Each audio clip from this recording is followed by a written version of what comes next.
ప్రతి న్యూస్ మీకు నోటిఫికేషన్లో తెలియజేస్తుంది మన యూట్యూబ్ ద్వారా.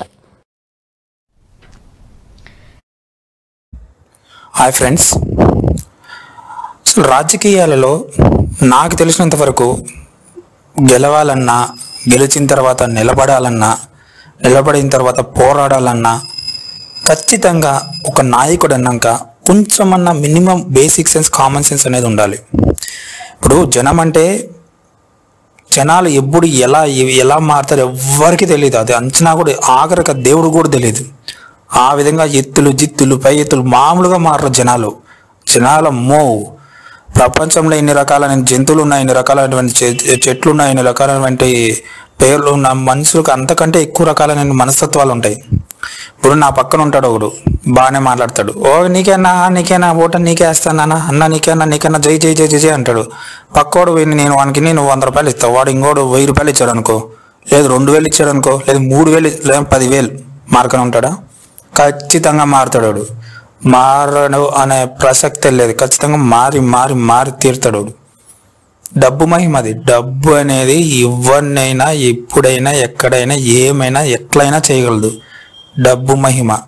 సో నేను అనేది ఏమంటే, ఇప్పుడు నిజాలు అబద్ధాలు పొగలు, ఇప్పుడు డే అంటే పొగలు. ఇప్పుడు ఒక రోజు గడవాలంటే మనకు సూర్యుడు వస్తాడు, మళ్ళీ చంద్రుడు వస్తాడు. పొగలు, రాత్రి, మంచి చెడు ఇవన్నీ ఉంటాయి. అలాగే ప్రతి మనిషిలోనూ ఒక మంచితనం అనేది, చెడ్డతనం అనేది ఉంటుంది. మనము ఎవరు ఎలాంటి వాళ్ళని ఐడెంటిఫై చేయాలి. కొంతమంది వ్యక్తులు ఉంటారు, వాళ్ళకి నువ్వు ఎంతన్నా చెయ్యి, ఏమన్నా చెయ్యి, ఆఖరికి నువ్వు శృంగార పురుషుడికి నీకు రంభా ఊరసి మేనకలు తెప్పించి ముందర పెట్టినా కానీ వాళ్ళు నేను కన్నెత్త కూడా చూడకని ఉంటారు చూడు. అటువంటి వాళ్ళని ఐడెంటిఫై చేయాలి. ఇప్పుడు జగన్ సక్సెస్ అవ్వడానికి మెయిన్ రీజన్ ఏంటో తెలుసా? జగన్ అనే ఆ వ్యక్తి రాజకీయాలలో గెలిచాడు, బాగానే ఉంది. ఇప్పుడు కొంతమంది ఆయన్ని నచ్చట్లేదు. ఆయన పథకాలు ఇస్తున్నాడు, పేదవాళ్ళందరూ లబ్ధి పొందుతున్నారు, బాగానే ఉంది. కానీ కొంతమందికి నచ్చట్లేదు. అంటే రీజన్ ఏంటి? ఆయన నిలబడుతున్నాడు అంటే, గెలుస్తున్నాడు అంటే రీజన్ ఏంటి? ఆయన చుట్టూ ఉన్న వ్యక్తులు ఆయనకు నమ్మకస్తులు కాబట్టి.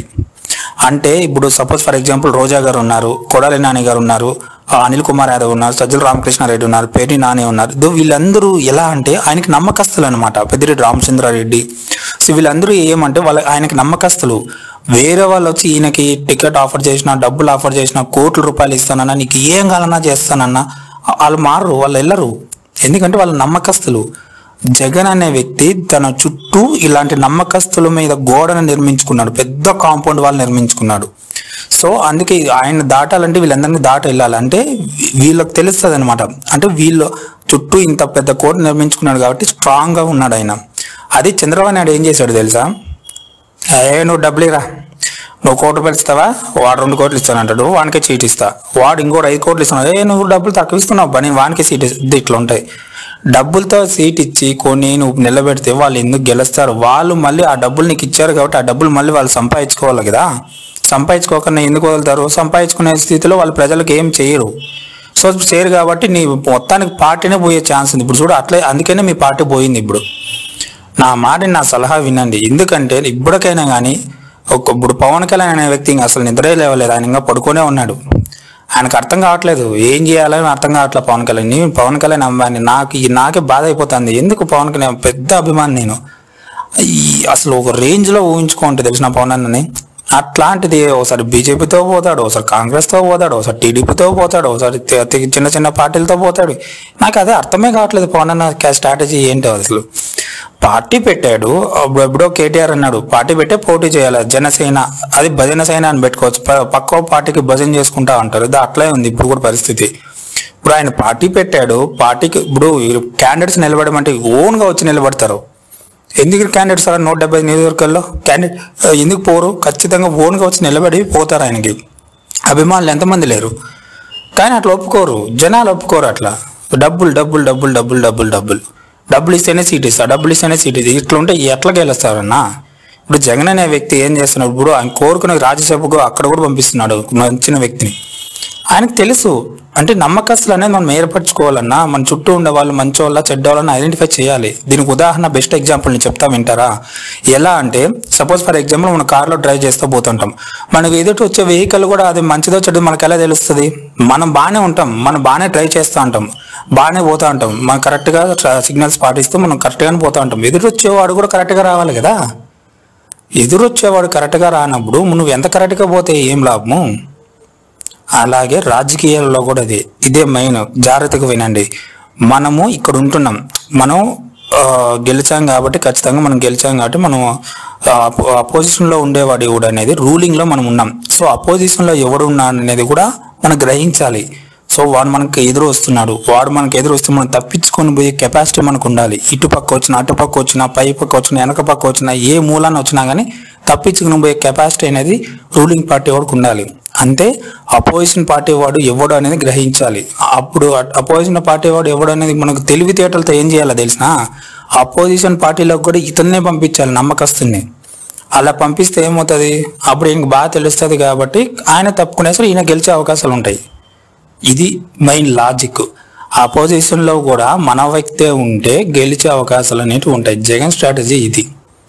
అందుకే ఆయనకి అంత ధీమాగా ఉంది, ఆయన గెలుస్తారని నమ్మకం ఉంది. ఇప్పుడు టీడీపీలో ఆయన వ్యక్తులు ఉన్నారు, జనసేనలో కూడా ఆయన వ్యక్తులు ఉంటారు, కానీ వైసీపీలో ఆయన వ్యక్తులు అనేవాళ్ళు ఉండరు, టీడీపీ వాళ్ళు జనసేన వ్యక్తులు ఉండరు. అది అక్కడ పాయింట్. వీళ్ళైతే గ్రహించలేకపోతున్నారు, ఈ తెలుసుకోలేకపోతున్నారు. ఎవరు మనవాడు ఎవరు బయటవాడని తెలుసుకోలేకపోతున్నారు. అందుకే ఓడిపోతున్నారు వాళ్ళు. నువ్వు ఇన్ని కాదు కదా, ఇన్ని పథకాలు పెట్టినా కానీ పవన్ కళ్యాణ్ చెందిన టీడీపీ వాళ్ళు గెలిచే అవకాశాలు తక్కువ. ముందు నమ్మకస్తులను పెట్టుకోండి. నమ్మకస్తులను పెట్టుకుంటేనే మీరు గెలిచే అవకాశం అనేది ఉంటుంది.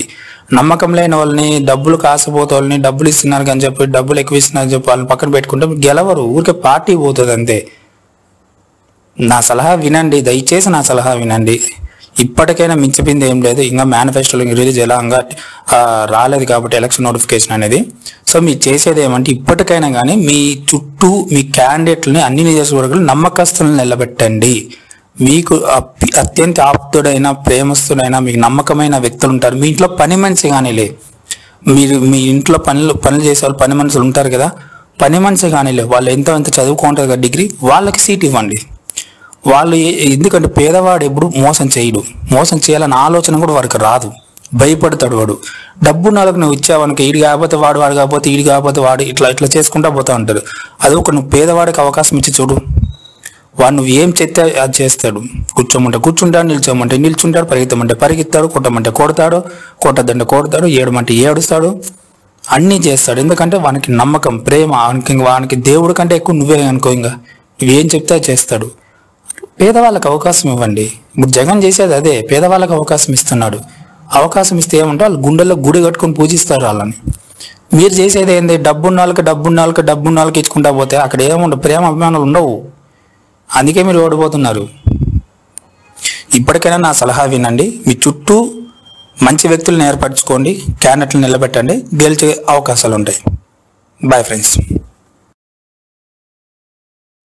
నేను పెట్టే ప్రతి న్యూస్ మీకు నోటిఫికేషన్లో తెలియజేస్తుంది మన యూట్యూబ్ ద్వారా.